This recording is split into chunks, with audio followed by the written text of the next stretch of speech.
माझ्या प्रिय मित्रमैत्रिणींनो आणि भाविक भक्तांनो, माझ्या परम भक्ती सागर चॅनेलमध्ये आपल्या सर्वांचं मनपूर्वक स्वागत आहे. मी या चॅनेलच्या माध्यमातून आपल्यापर्यंत भगवद्गीता ही मराठीमध्ये पोहोचवण्याचा प्रयत्न करत आहे. तर मी सुरुवात करत आहे. अध्याय 6.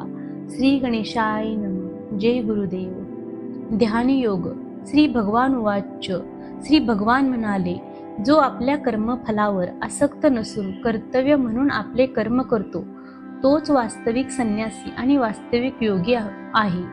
पण जो अग्निहोत्राधिक कर्म करत नाही तसेच आपले कर्तव्यही करीत नाही तो संन्यासीही नाही किंवा योगी सुद्धा नाही. तात्पर्य असे की या अध्यायात भगवंतानी मन आणि इंद्रिये संयमित करण्याचे माध्यम म्हणून अष्टांगयोग पद्धतीचे वर्णन केले आहे. तरीही सामान्य लोकांना विशेषतः वर्तमान कलियुगामध्ये या पद्धतीचे आचरण करणे अतिशय कठीण आहे. जरी या अध्यायात अष्टांगयोग पद्धतीची शिफारस करण्यात आली असली तरी भगवंत विशेष जोर देऊन सांगतात की कर्मयोग अथवा कृष्ण भावनाभावित कर्म करणे हे अधिक श्रेष्ठ आहे. या जगामध्ये प्रत्येक मनुष्य आपले कुटुंब आणि त्यांच्या साधनाच्या पालन पोषणार्थ कर्म करीत असतो. परंतु कोणीही काहीतरी वैयक्तिक स्वार्थ, वैयक्तिक तृप्ती वाचून, मग ती व्यक्तिगत असेल किंवा व्यापक असेल, कर्म करीत नाही. कर्मफलाचा उपभोग घेणाऱ्या दृष्टीने कर्म न करता कृष्ण भावनाभावित कर्म करणे हीच परिपूर्णतेची कसोटी आहे. कृष्ण भावनायुक्त कर्म करणे हे प्रत्येक जीवाचे कर्तव्य आहे. कारण सर्व जीव स्वरूपतः भगवंताचे अंश आहेत. शरीराचे अवयव संपूर्ण शरीराच्या संतुष्टीपित्तच कार्य करीत असतात. शरीराचे अवयव स्वतृप्तीकरता कार्य करीत नसून संपूर्ण शरीराच्या संतुष्टीपित्तत कार्य करतात.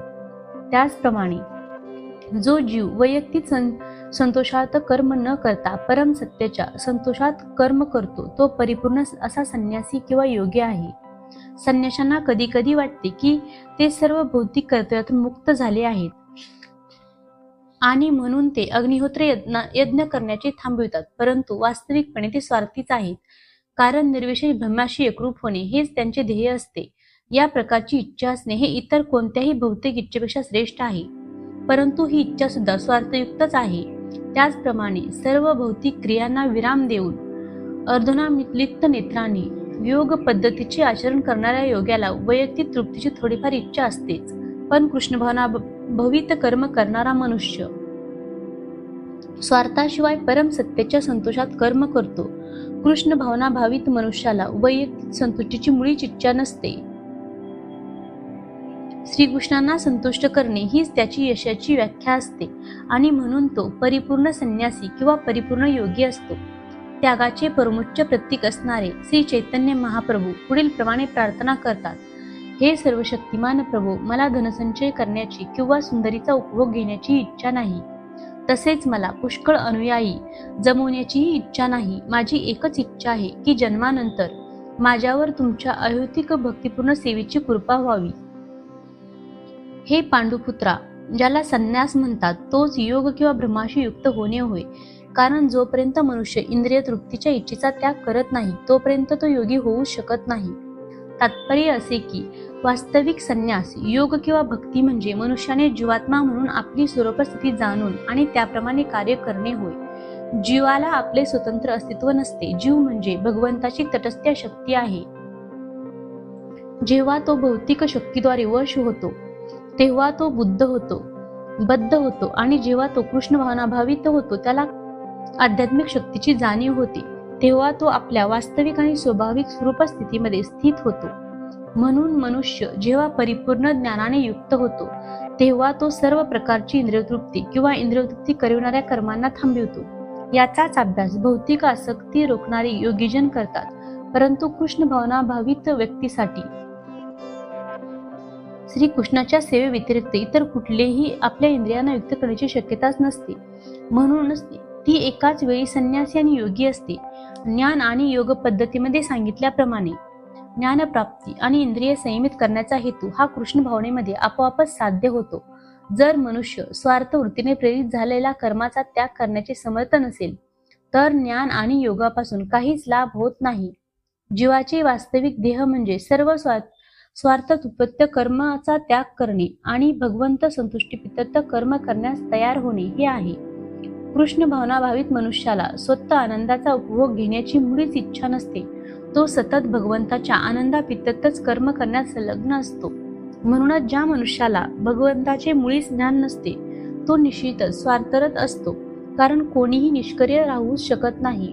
कृष्ण भावनेच्या आचरणाद्वारे सर्व हेतू पूर्णपणे साध्य होतात.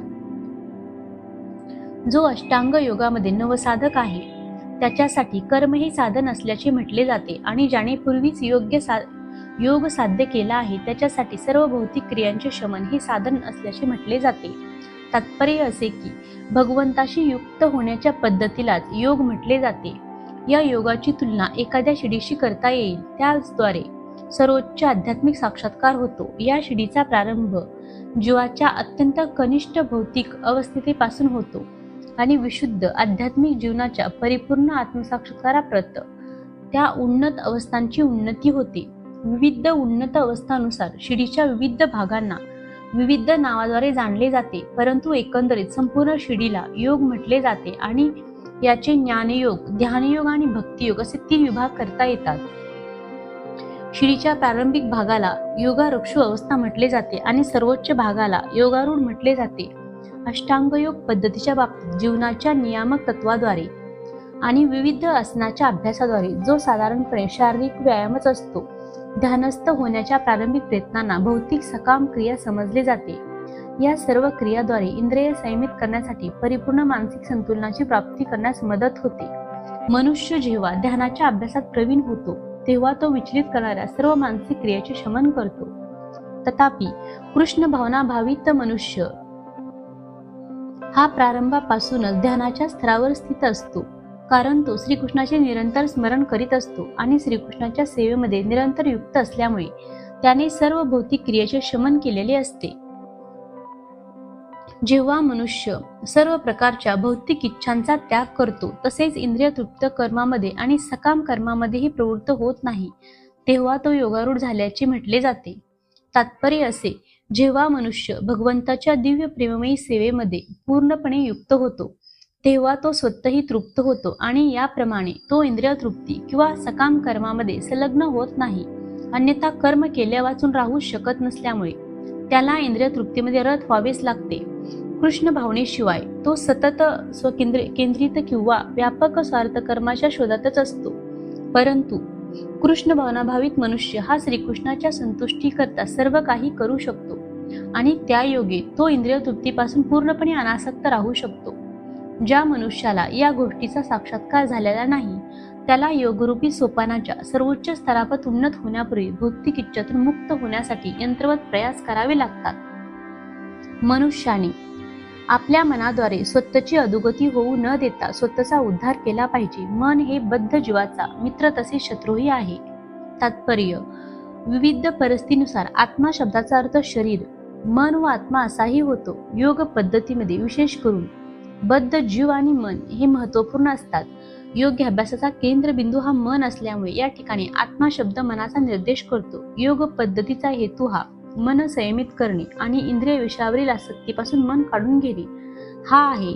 या ठिकाणी निक्षून सांगण्यात आले आहे की मनाला अशा प्रकारे प्रशिक्षित केले पाहिजे की जेणेकरून ते बद्ध जीवाच्या अज्ञानाच्या दलदलीतून उद्धार करू शकेल. भौतिक जीवनात मनुष्य मन आणि इंद्रियाच्या अधीन होतो. वस्तुतः मनामुळेच विशुद्ध जीव भौतिक अस्तित्वात गुरफटून जातो. मनाचा मिथ्या अहंकाराशी संबंध येतो आणि हा मिथ्या अहंकारच भौतिक प्रकृतीवर प्रभुत्व गाजवण्याची इच्छा करतो. म्हणून मनाला अशा प्रकारे प्रशिक्षित केले पाहिजे की जेणेकरून ते भौतिक प्रकृतीच्या जगमगाटाने आकर्षित होणार नाही आणि या प्रकारे बद्ध जीवाचे रक्षण होऊ शकेल. इंद्रिय विषयाद्वारे आकर्षित होऊन मनुष्याने स्वतःची अधोगती होऊ देऊ नये. मनुष्य जितक्या प्रमाणात इंद्रिय विषयाद्वारे तो आकर्षला जातो तितक्या प्रमाणात तो भौतिक अस्तित्वामध्ये गुंतत जातो. यातून सुटण्याचा सर्वोत्तम उपाय म्हणजे मनाला सतत कृष्ण भावनेमध्ये युक्त करणे होय. ही या शब्दाचा या मुद्द्यावर जोर देण्यासाठीच उपयोग करण्यात आला आहे. मनुष्याने हे केलेच पाहिजे असेही सांगण्यात येते की मनुष्यासाठी मन हे बंधनाचे तसेच मुक्तीचेही कारण आहे. इंद्रिय विषयामध्ये संलग्न झालेले मन हे बंधनास कारणीभूत असते. आणि इंद्रिय विषयापासून अनासक्त झालेले मन हे मुक्तीस कारणीभूत असते. अमृतबिंदू उपनिषद म्हणून जे मन निरंतर कृष्ण भावनेमध्ये संलग्न असते ते परम मुक्तीस कारणीभूत असते. ज्याने मनाला जिंकले आहे त्याच्यासाठी मन हे सर्वोत्तम मित्र आहे, परंतु जो असे करण्यामध्ये अपयशी झाला आहे त्याच्यासाठी त्याचे तेच मन हे परमशत्रू असते. तात्पर्य: मनाला संयमित करणे हा अष्टांग योगाच्या अभ्यासाचा उद्देश असतो, ज्यामुळे मानवी जीवनाची ध्येयप्राप्ती करण्यासाठी मन हे मित्र होऊ शकेल. जोपर्यंत मन संयमित होत नाही तोपर्यंत योग म्हणजे केवळ कालयोपयोग आहे. जो मनुष्य आपल्या मनाला संयमित करू शकत नाही तो नेहमी सर्वात मोठ्या शत्रूबरोबरच राहत असतो आणि याप्रमाणे त्याचे जीवन आणि जीवनाचा उद्देश निष्फळ होतो. वरिष्ठांच्या आज्ञेचे पालन करणे ही जीवाची स्वरूपास्थिती आहे. जोपर्यंत मनुष्याचे मन अविजित शत्रू राहते तोपर्यंत त्याला काम, क्रोध, लोभ, मोह इत्यादीच्या आदेशाचे पालन करावे लागते.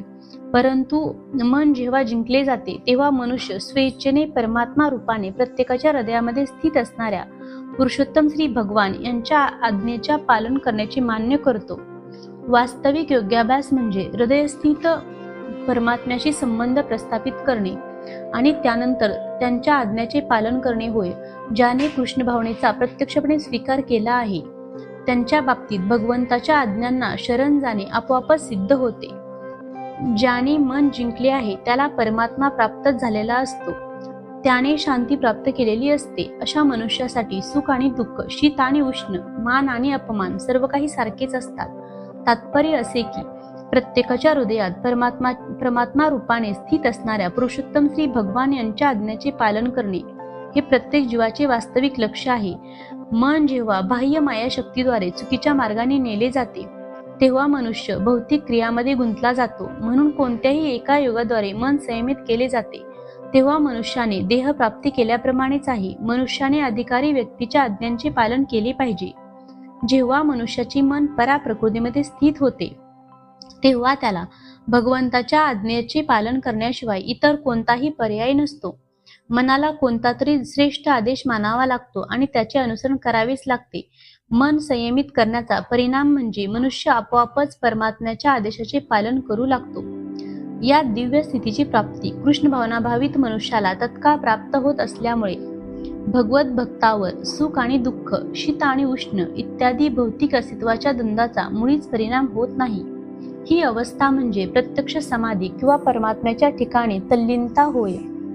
मनुष्य जेव्हा अर्जित ज्ञान आणि साक्षात्कारायोगे पूर्णपणे तृप्त होतो तेव्हा तो योगी किंवा आत्मसाक्षात्कारामध्ये स्थित झाला असे म्हटले जाते.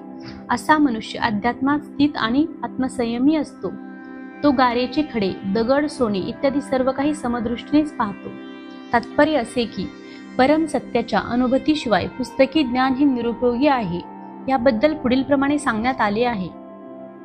आपल्या भौतिकदृष्ट्या दूषित इंद्रियाद्वारे श्रीकृष्णाच्या नाम, रूप, गुण आणि दिव्य लीलाचे दिव्य स्वरूप कोणीही जाणू शकत नाही. केवळ दिव्य भगवत सेवेद्वारे मनुष्य जेव्हा आध्यात्मिक दृष्ट्या परिपक्व होतो तेव्हा त्याला भगवंताच्या दिव्य नाम, रूप, गुण आणि लीला प्रकट होतात. ही भगवद्गीता म्हणजे कृष्ण भावनेचे विज्ञान आहे. केवळ सांसारिक पंडिताद्वारे कोणीही कृष्ण भावना भावित होऊ शकत नाही. शुद्ध भावनायुक्त व्यक्तीचा सत्संग होण्या इतपत मनुष्याला भाग्यवान असावेच लागते. श्रीकृष्णाच्या कृपेमुळे कृष्ण भावना भावित मनुष्याला साक्षात्कारी ज्ञान असते, कारण तो विशुद्ध भक्तिपूर्ण सेवेने तृप्त झालेला असतो. साक्षात्कारी किंवा अनुभव ज्ञानाद्वारे परिपूर्णतेला प्राप्त होते.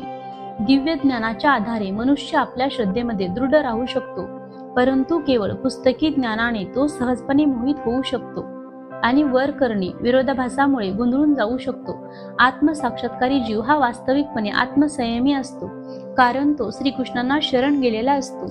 तो दिव्य असतो, कारण त्याला सांसारिक पंडिताशी मुळीच कर्तव्य नसते.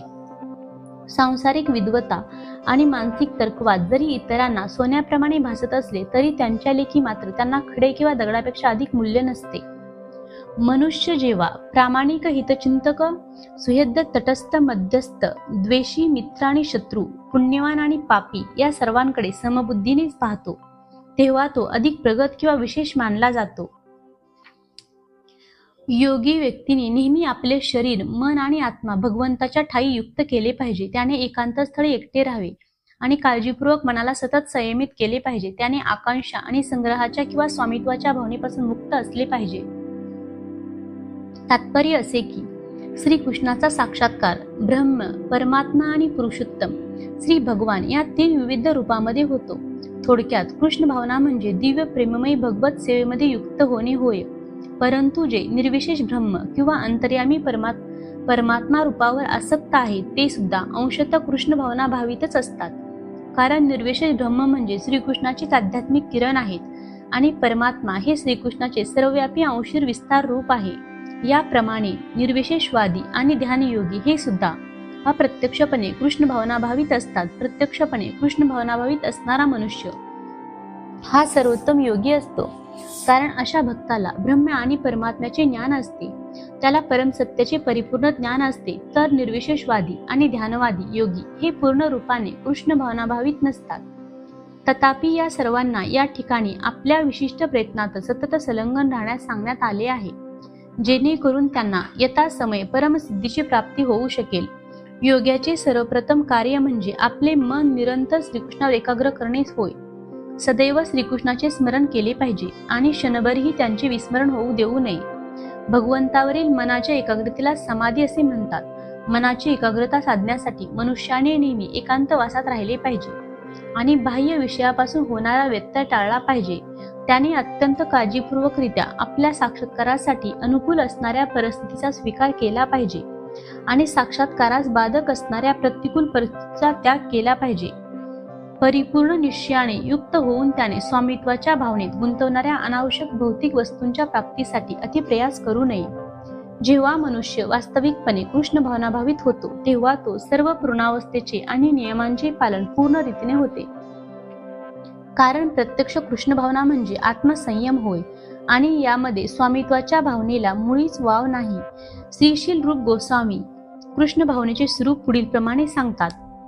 जेव्हा मनुष्य कोणत्याही गोष्टीवर आसक्त नसतो, पण त्याच वेळी तो जेव्हा श्रीकृष्णाशी संबंधित सर्व गोष्टीचा स्वीकार करतो तेव्हा तो स्वामित्वाच्या भावनेपासून वास्तविकपणे मुक्त झालेला असतो. उलट पक्षी प्रत्येक वस्तूचा संबंध श्रीकृष्णाशी असल्याचे न जाणता जो सर्व वस्तूचा त्याग करतो त्यांचे वैराग्य अपूर्ण असते. कृष्ण भावनाभावित मनुष्य उत्तमपणे जाणतो की सर्व काही श्रीकृष्णाच्या मालकीचे आहे आणि याप्रमाणे तो नेहमी वैयक्तिक स्वामित्वाच्या भावनेपासून मुक्त असतो. म्हणून त्याला आपल्या वैयक्तिक स्वार्थासाठी कोणत्याही गोष्टीची लालसा नसते. कृष्ण भावनेसाठी अनुकूल गोष्टीचा स्वीकार कसा करावा आणि कृष्ण भावनेसाठी प्रतिकूल असणाऱ्या गोष्टीचा त्याग कसा करावा हे तो जाणतो. तो सतत अध्यात्मामध्ये स्थित असल्याने नेहमी भौतिक गोष्टीपासून अलिप्तच असतो आणि कृष्ण भावनारहित असलेल्या व्यक्तीशी त्याला काहीच कर्तव्य नसल्याने तो नेहमी एकटाच राहतो. म्हणून कृष्ण भावनाभावित मनुष्य हा परिपूर्ण योगी असतो. योग अभ्यासासाठी मनुष्याने एकांत स्थळी जाऊन भूमीवर कुशासन अंतरावे आणि ते मृगचर्म व मृदू वस्त्राने आच्छादित करावे. आसन उंचावरही असू नये किंवा अत्यंत खालीही असू नये. तसेच आसन पवित्र स्थळी असावे. त्यानंतर योगी व्यक्तीने आसनावर दृढतापूर्वक बसावे आणि मन, इंद्रिय, क्रिया यांचे संयमन करून आणि मनाला एकाग्र करून हृदय शुद्ध करण्यासाठी योगाभ्यास करावा. तात्पर्य असे की पवित्र स्थान म्हणजे तीर्थस्थळ होय. भारतामध्ये योगीजन किंवा भगवत भक्त हे स्वगृहाचा त्याग करतात आणि प्रयाग, मथुरा, वृंदावन, ऋषिकेश आणि हरिद्वार सारख्या पवित्र स्थळी वास करतात. अशा ठिकाणी यमुना आणि गंगा आदी पवित्र नद्या वाहत असल्याने त्या ठिकाणी ते एकांतवासात योगाभ्यास करतात. परंतु पाश्चात्य लोकांना हे विशेष करून नेहमी शक्य होत नाही. मोठमोठ्या शहरातील तथाकथित योग संस्था या भौतिक लाभप्राप्ती करण्यामध्ये यशस्वी होत असतील, पण वास्तविक योगाभ्यासासाठी त्या मुळीच योग्य नाहीत.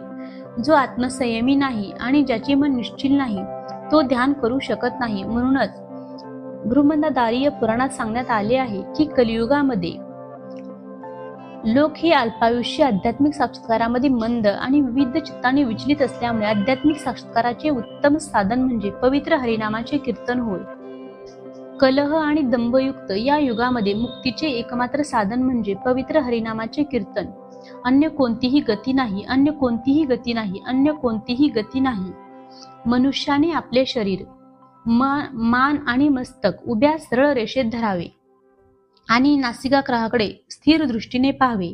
याप्रमाणे अवचलित आणि संयमित मनाने भयरहित होऊन काम जीवनापासून पूर्णपणे मुक्त होऊन त्याने हृदयात माझे ध्यान करावे आणि मला जीवनाचे परम लक्ष करावे. तात्पर्य असे की श्रीकृष्णांना जाणणे हे जीवनाचे ध्येय आहे. श्रीकृष्ण हे प्रत्येक जीवाच्या हृदयात चतुर्भुज विष्णुरूप परमात्मा रूपामध्ये स्थित असतात. योग्याभ्यास हा या अंतर्यामी विष्णुरूपाचा शोध घेण्यासाठी केला जातो. या व्यतिरिक्त योग्याभ्यासाचा इतर कोणताही हेतू नाही. अंतर्यामी विष्णू मूर्ती म्हणजे मनुष्याच्या हृदयात वास करणारे श्रीकृष्णाचे विस्तारित रूप आहे. या विष्णू मूर्तीचा साक्षात्कार करणे हा ज्याचा उद्देश नाही तो विनाकारण नकली योगाभ्यासामध्ये गुंतलेला आहे आणि त्याचा योग्याभ्यास म्हणजे निश्चितपणे वेळेचा अपव्ययच आहे. श्रीकृष्ण हेच जीवनाचे अंतिम ध्येय आहेत आणि मनुष्याच्या हृदयात स्थित असलेली विष्णुमूर्ती ही योग्याभ्यासाचे उद्दिष्ट आहे. या हृदयस्थित विष्णुमूर्तीचा साक्षात्कार करण्यासाठी मनुष्याने कामजीवनाचा पूर्णपणे त्याग केला पाहिजे आणि त्यासाठीच त्याने त्याग केला पाहिजे व एकांत स्थळी वर सांगितल्याप्रमाणे आसनस्थ होऊन एकटे राहिले पाहिजे. घरामध्ये किंवा इतरत्र नेहमी मैथून करून आणि तथाकथित योग वर्गास उपस्थित राहून कोणीही योगी होऊ शकत नाही. मनुष्याने मन संयमित करण्याचा आणि सर्व प्रकारची इंद्रियतृप्ती टाळण्याचा, ज्यामध्ये मैथून जीवन प्रमुख आहे, अभ्यास करणे आवश्यक आहे. महान ऋषी याज्ञवल्क्य यांनी ब्रह्मचर्याच्या नियमाबाबतीत सांगितले आहे की सर्व काळी, सर्व परिस्थितीत, सर्व ठिकाणी कर्म, मन आणि वाचेमधून मैथून त्याग करण्यास सहाय्यक व्हावे. हाच ब्रह्मचर्य व्रताचा उद्देश आहे. मैथून भोग करून कोणीही योगाभ्यासाचा योग्य प्रकारे अभ्यास करू शकत नाही. म्हणून ब्रह्मचर्याचे प्रशिक्षण मनुष्याला बालावस्थेपासूनच, जेव्हा मनुष्याला मैथून जीवनाचे ज्ञान नसते तेव्हापासूनच देण्यात येते. 5 वर्षे वयाच्या मुलाला गुरुकुल किंवा आध्यात्मिक गुरुच्या आश्रमात पाठवले जाते आणि गुरु त्या लहान मुलांना ब्रह्मचर्यात राहण्याची कडक शिस्त लावतात. अशा प्रशिक्षणाशिवाय कोणीही कोणत्याही प्रकारच्या योगामध्ये प्रगती करू शकत नाही, मग तो ध्यान, ज्ञान किंवा भक्तियोग असो. तथापि जो मनुष्य केवळ आपल्या पत्नीशी शारीरिक संबंध ठेवून गृहस्थ जीवनाच्या नियमाचे पालन करतो त्या मनुष्याला सुद्धा ब्रह्मचारी म्हटले जाते. अशा संयमित गृहस्थाचा भक्तिपथामध्ये स्वीकार करता येतो, परंतु ज्ञान आणि ध्यान पंथामध्ये गृहस्थ ब्रह्मचारीला प्रवेशही दिला जात नाही.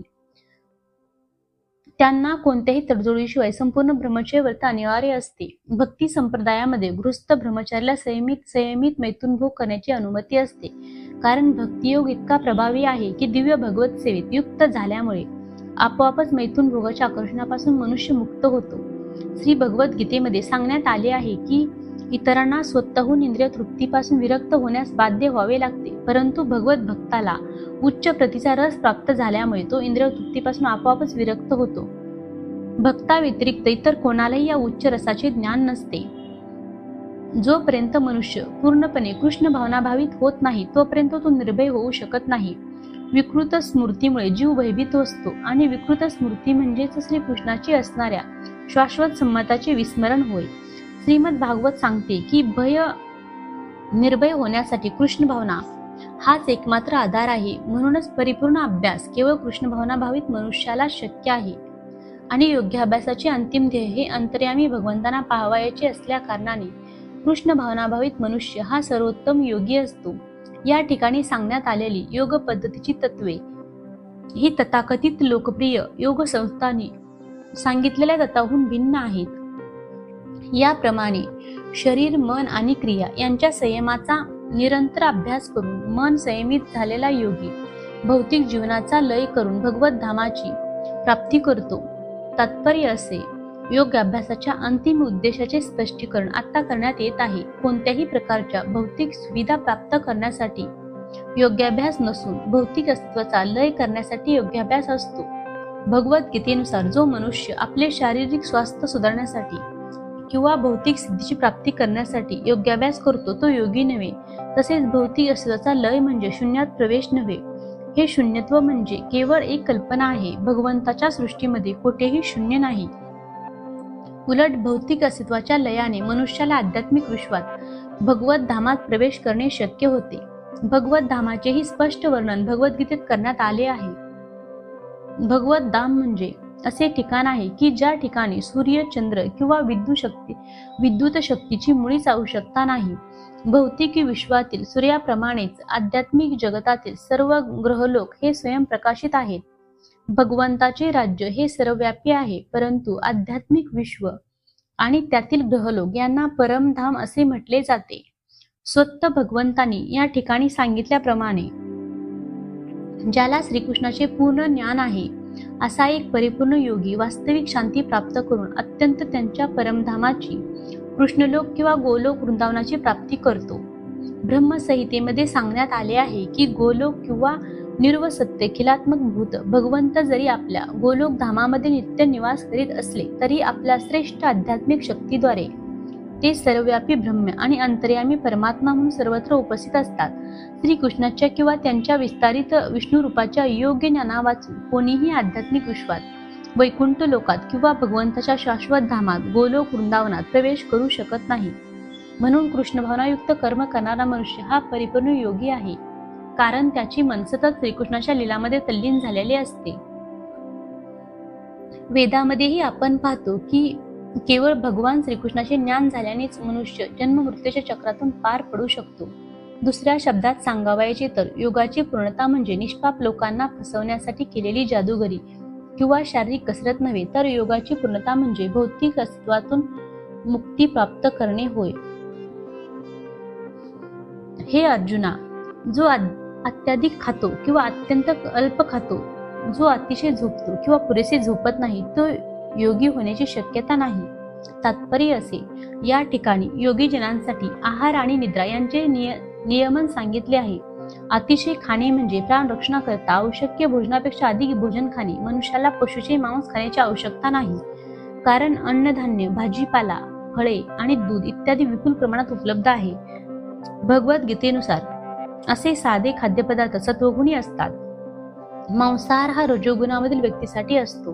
म्हणून जे लोक मांसाहार, मद्यपान, धूम्रपान करतात आणि श्रीकृष्णांना प्रथम न अर्पिले अन्न खातात, त्यांना केवळ दूषित पदार्थ खाल्ल्यामुळे पापकर्माची फळे भोगावी लागतात. जो कोणी इंद्रिय तृप्ती करता खातो, स्वतःसाठी अन्न शिजवतो आणि आपले अन्न श्रीकृष्णांना अर्पण करीत नाही, तो केवळ पापच खात असतो. जो पापभक्षण करतो आणि आपल्या वाट्याला आलेल्या अन्नापेक्षा अधिक अन्न भक्षण करतो, तो परिपूर्ण योगाभ्यास करू शकत नाही. श्रीकृष्णांना अर्पण केलेले अन्न पदार्थ मनुष्याने ग्रहण करणे हे सर्वोत्तम आहे. कृष्ण भावनाभावित मनुष्य हा श्रीकृष्णांना अर्पण न केलेली कोणतीही गोष्ट ग्रहण करीत नाही. म्हणून केवळ कृष्ण भावनाभावित मनुष्यच योगाभ्यासामध्ये पूर्णत्व प्राप्त करू शकतो. जो मनुष्य स्वतःच्या वैयक्तिक काल्पनिक उपवास पद्धतीद्वारे कृत्रिमरित्या खाण्यापासून दूर राहतो, तो योगाभ्यास करू शकत नाही. कृष्ण भावनाभावित मनुष्य शास्त्राच्या आदेशानुसार उपवास करतो. तो आवश्यकतेपेक्षा अधिक उपवास किंवा अधिक भोजन ग्रहण करत नाही आणि याप्रमाणे तो योगाभ्यास करण्यास योग्य असतो. जो आवश्यकतेपेक्षा अधिक खातो त्याला झोपेत फारच स्वप्ने पडतात आणि यामुळेच त्याला जरुरीपेक्षा अधिक झोपावे लागते. जो 24 तासापैकी 6 तासापेक्षा अधिक झोपतो, तो निश्चितच तमोगुणाद्वारे प्रभावित झालेला असतो. तमोगुणी मनुष्य आळशी आणि अतिशय निद्रामुखी असतो. असा मनुष्य योगयुक्त होऊ शकत नाही. जो मनुष्य आपल्या आहार, निद्रा, विहार आणि कर्मणूक आणि कर्म करण्याच्या सवयीत नियमित असतो, तो योगाभ्यासाद्वारे सर्व सांसारिक दुःखाचे निदान करू शकतो. तात्पर्य असे की आहार, निद्रा, भय आणि मैथुन या शारीरिक गरजांच्या अतिरेकतेमुळे योगाभ्यासातील प्रगतीमध्ये अडथळा येऊ शकतो. आहाराचा विचार केल्यास केवळ भगवंत प्रसादाचे सेवन केल्यानेच आहार नियमन होऊ शकते.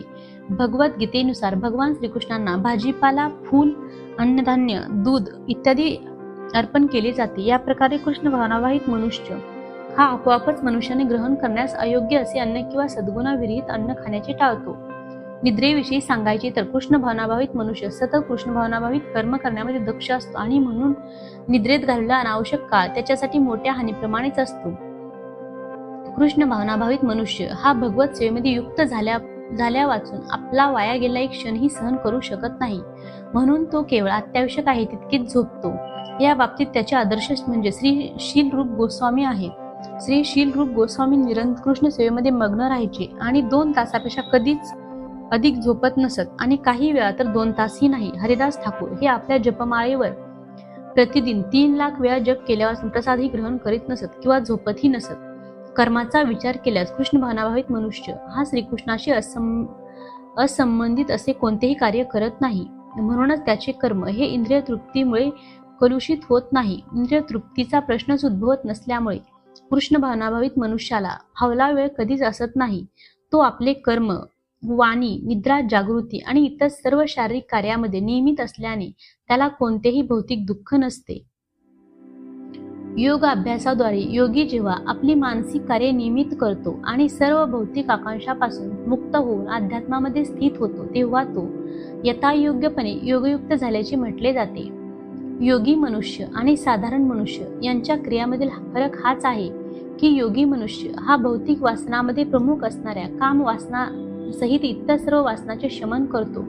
परिपूर्ण योगी आपल्या मानसिक क्रियामध्ये इतका नियमित असतो की तो कोणत्याही भौतिक कामनेने विचलित होत नाही. श्रीमद भागवतात सांगितल्याप्रमाणे या पूर्णावस्थेची प्राप्ती कृष्ण भावनाभावित मनुष्याला आपोआपच होते. अंबरीक्ष महाराज यांनी सर्वप्रथम आपले मन भगवान श्रीकृष्णाच्या चरणकमलावर केंद्रित केले आणि त्यानंतर कर्मश आणि आपली वाचा भगवंताच्या दिव्य गुणाचे वर्णन करण्यामध्ये युक्त केली. आपले हात भगवंताच्या मंदिराचे मार्जन करण्यामध्ये युक्त केले. आपले कान भगवत कथाच्या श्रवणामध्ये, आपले नेत्र भगवंताचे दिव्य रूप पाहण्यामध्ये, आपले शरीर भक्ताच्या शरीरात स्पर्श करण्यामध्ये, आपली नासिका भगवंतांना अर्पण केलेल्या कमळ फुलाचा सुहास घेण्यामध्ये, आपली जिव्हा भगवंताच्या चरणकमलावर अर्पण केलेल्या तुळशी पत्राचे रस स्वादन करण्यामध्ये, आपले पाय तीर्थक्षेत्रांना आणि भगवंताच्या मंदिराला जाण्यामध्ये, आपले मस्तक भगवंतांना अभिवंदन करण्यामध्ये आणि आपली इच्छा भगवंताची इच्छापूर्ती करण्यामध्ये संलग्न केली. या सर्व दिव्य क्रिया शुद्ध भगवतासाठी योग्यच आहेत, भगवत भक्तासाठी योग्यच आहेत. निर्विशेषवादी अनुयायांसाठी या दिव्य अवस्थेचे वर्णन करता येणे शक्य नाही. परंतु महाराज अंबरीक्ष यांच्या क्रियाच्या उपयुक्त वर्णनावरून दिसून येते की कृष्ण भावनाभावित मनुष्यासाठी ही अवस्था अत्यंत व्यवहार्य आणि सहज सुलभ असते. जोपर्यंत भगवंताच्या स्मरणाद्वारे मन भगवंताच्या चरणकमलावर स्थित केले जात नाही, तोपर्यंत अशा दिव्य क्रियामध्ये युक्त होणे अशक्य असते. म्हणूनच भगवत भक्तीमध्ये या विहित कर्मांना अर्चन किंवा भगवत सेवेमध्ये सर्व इंद्रियांना युक्त करणे असे म्हणतात. इंद्रिय आणि मनाला कार्यरत ठेवणे आवश्यक असते, केवळ निग्रह करणे व्यवहार्य नाही. म्हणूनच सर्वसामान्य लोकांना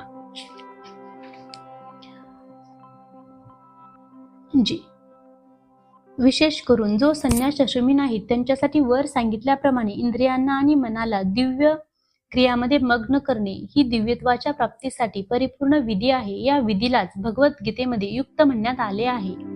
जेथे वाऱ्यांचे संचलन नाही त्या ठिकाणी ज्याप्रमाणे दीप संतपणे तेवत राहतो, त्याचप्रमाणे संयमित मनाचा योगी आत्मतत्वावरील आपल्या ध्यानामध्ये सदैव स्थिर असतो. तात्पर्य असे की आपल्या आराध्य भगवंतावरील औचलित निरंतर ध्यानाद्वारे अध्यात्मामध्ये तल्लीन झालेले वास्तविक कृष्ण भावनाभावित भक्त वायुरहित स्थळी असलेल्या दिव्याप्रमाणे स्थिर असतो. योग अभ्यासाद्वारे मनुष्याचे मन जेव्हा सांसारिक मानसिक क्रियापासून पूर्णपणे संयमित होते, तेव्हा त्या अवस्थेला परिपूर्ण समाधी असे म्हणतात.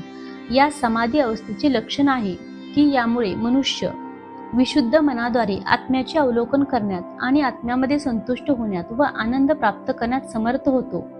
आनंदमय अवस्थेत दिव्य इंद्रियाद्वारे साक्षात्कार झालेल्या अमर्याद दिव्य सुखामध्ये मनुष्य स्थित होतो. याप्रमाणे स्थित झाल्यावर सत्यापासून कधीच ढळत नाही आणि या सत्याची प्राप्ती झाल्यावर याहून अधिक श्रेष्ठ असे काही असेल असे त्याला वाटत नाही. अशा अवस्थेमध्ये स्थित झाल्यावर मोठमोठ्या संकटामध्येही विचलित होत नाही. भौतिक संसर्गामुळे निर्माण होणाऱ्या दुःखापासून हीच यथार्थ वास्तविक मुक्ती आहे. तात्पर्य असे की योग अभ्यासाद्वारे मनुष्य कर्माने भौतिक संकल्पनेपासून विरक्त होतो.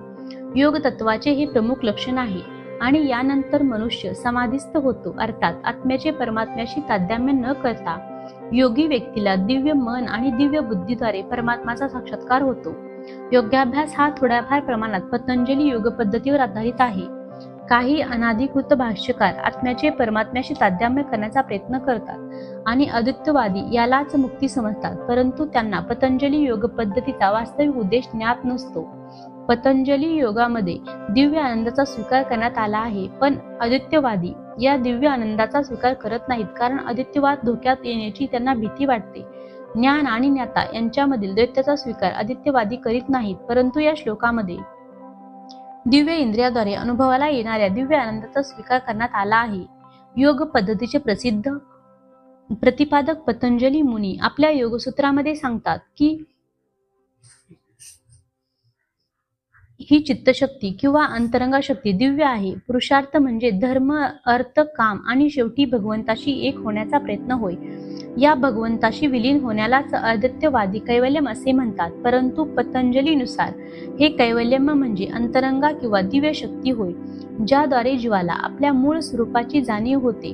श्री चैतन्य महाप्रभूच्या शब्दात या अवस्थेला चेतोधर्म मार्जनम किंवा मनरूपी मलिन आरसा स्वच्छ करणे असे म्हणतात. हे मार्जन म्हणजेच वास्तविक मुक्ती किंवा निर्वाणाचा सिद्धांतही प्रारंभिक अवस्थेमध्ये या तत्वांशी मिळताजुळता आहे. श्रीमद भागवतामध्ये यालाच स्वरूपेन व्यवस्थिती असे म्हटले आहे. भगवद्गीतेच्या श्लोकामध्ये याचीच पुष्टी करण्यात आले आहे. निर्वाण किंवा भौतिक अंतानंतर आध्यात्मिक क्रियांची किंवा कृष्ण भावना म्हटल्या जाणाऱ्या भगवत सेवेची अभिव्यक्ती होते. श्रीमद भागवताच्या शब्दात स्वरूपेन व्यवस्थिती अर्थात आत्म्याचे हेच वास्तविक जीवन आहे. भौतिक दोषामुळे दूषित झालेल्या आध्यात्मिक जीवनाच्या अवस्थेला माया असे म्हणतात. या भौतिक विषयापासून मुक्त होणे म्हणजे जीवाच्या मूळ शाश्वत स्वरूपाचा विनाश नव्हे. या गोष्टीचा स्वीकार पतंजलींनी केवळ स्वरूप प्रतिष्ठा व चित्तशक्तिरीती या शब्दात केला आहे. चित्तशक्ती किंवा दिव्य आनंद म्हणजेच वास्तविक जीवन आहे. वेदांत सूत्रामध्येही याला म्हणूनच पुष्टी देण्यात आली आहे. हा स्वाभाविक दिव्य आनंद म्हणजेच योगाचे अंतिम ध्येय आहे आणि दिव्यानंद भक्ती योगाच्या आचरणाचे सहज साध्य होतो. भक्ती योगाचे विस्तृत वर्णन भगवद्गीतेच्या 7व्या अध्यायात करण्यात येईल. या अध्यायामध्ये वर्णन केल्याप्रमाणे योग पद्धतीमध्ये संप्रज्ञात समाधी आणि असंप्रज्ञात समाधी असे समाधीचे 2 प्रकार आहेत. जेव्हा मनुष्य विविध तात्विक अन्वेषणाने दिव्य स्थितीमध्ये स्थित होतो तेव्हा त्यांना संप्रज्ञात समाप्ती प्राप्त केल्याचे म्हटले जाते. असंप्रज्ञात समाधीमध्ये सांसारिक आनंदाशी मुळी संबंध राहत नाही, कारण या अवस्थेत मनुष्य इंद्रियापासून प्राप्त होणाऱ्या सर्व प्रकारच्या सुखाच्या पलीकडे गेलेला असतो. योगी एकदा का दिव्य अवस्थेत स्थिर झाला म्हणजे तो त्यापासून कधीच विचलित होत नाही. जोपर्यंत तो या स्थानाची प्राप्ती करीत नाही तोपर्यंत तो अयशस्वीच राहतो. विविध प्रकारच्या इंद्रिय तृप्तीने युक्त आजचा तथाकथित योगाभ्यास म्हणजे विप्रयासच आहे. संभोग आणि मद्यपान करण्यात मग्न असलेला योगी म्हणजे एक थट्टा आहे. योग साधनेतील सिद्धीकडे जे योगी आकर्षित होतात ते सुद्धा योगामध्ये पूर्णपणे स्थित नसतात. जर योगीजन योगाच्या उपफळाने आकर्षले गेले तर त्या श्लोकामध्ये सांगितल्याप्रमाणे ते पूर्णावस्था प्राप्त करू शकत नाही. पुन्हा ज्या व्यक्ती आसनाच्या कसरतीच्या प्रदर्शनात किंवा सिद्धी प्राप्तीच्या मागे लागल्या आहेत त्यांनी जाणले पाहिजे की या प्रकारे त्यांनी योगाभ्यासाचा उद्देश गमावला आहे. या युगामध्ये सर्वोत्तम योग पद्धती म्हणजे कृष्ण भावना आहे, कारण ती कधीच निष्फळ ठरत नाही. कृष्ण भावनाभावित मनुष्य आपल्या कार्यामध्ये इतका सुखी असतो की तो इतर कोणत्याही सुखाची आकांक्षा करीत नाही. या दंभग्रस्त युगात हट्टयोग, ध्यानयोग आणि ज्ञानयोग यांच्या अभ्यासात अनेक विघ्ने येतात, पण कर्मयोग किंवा भक्तियोगाच्या आचरणात अन्यथा प्रश्नच उद्भवत नाही. जोपर्यंत भौतिक शरीर अस्तित्वात आहे तोपर्यंत आहार, निद्रा, भय आणि मैथुन या शारीरिक गरजा भागवाव्याच लागतात. परंतु विशुद्ध भक्तियोग किंवा कृष्ण भावनेमध्ये स्थित झालेला मनुष्य आपल्या शारीरिक गरजा भागवताना इंद्रियांना उत्तेजित करीत नाही. याउलट वाईट गोष्टीचा चांगला उपयोग करून तो जीवनासाठी अनिवार्य अशाच गोष्टी स्वीकार करतो आणि कृष्ण भावनेतील दिव्य सुखाचा उपभोग घेतो. अपघात, रोगराई, टंचाई, आपल्या प्रिय नातलगांचा मृत्यू इत्यादी आपत्कालीन घटनांबद्दल तो अनासक्ता दाखवितो. परंतु भक्तियोग किंवा कृष्ण भावनायुक्त आपल्या कर्तव्याचे पालन करण्यात तो सदैव तत्पर असतो. अपघातासारख्या आपत्तीमुळे तो आपल्या कर्तव्यापासून कधीच विचलित होत नाही. भगवद्गीतेत सांगितलेले आहे की भारत अशा सर्व आपत्कालीन आपत्तींना तो सहन करतो, कारण त्याला माहीत असते की अशा आपत्ती येतात आणि जातात आणि त्यामुळे आपल्या कर्तव्यावर त्याचा काहीही परिणाम होत नाही. याप्रमाणे तो योगाभ्यासातील परमसिद्धी प्राप्त करतो. या अध्यायातील उर्वरित भाग आपण बघणार आहोत पुढील भागामध्ये. तर ही होती 6व्या अध्यायाची अर्धी कथा. तर ती तुम्हाला कशी वाटली ते मला कमेंटमध्ये नक्की कळवा आणि अशाच भक्तिमय वाचनासाठी माझ्या परमभक्ती सागर चॅनेलला सबस्क्राईब करा आणि बाजूच्या बेल आयकॉनवर क्लिक करा. लाईक करा, शेअर करा, यामुळे माझा पुढचा अध्याय तुमच्यापर्यंत लवकरच पोहोचेल. धन्यवाद. ओम नमो भगवते वासुदेवाय. ओम नमो भगवते वासुदेवाय.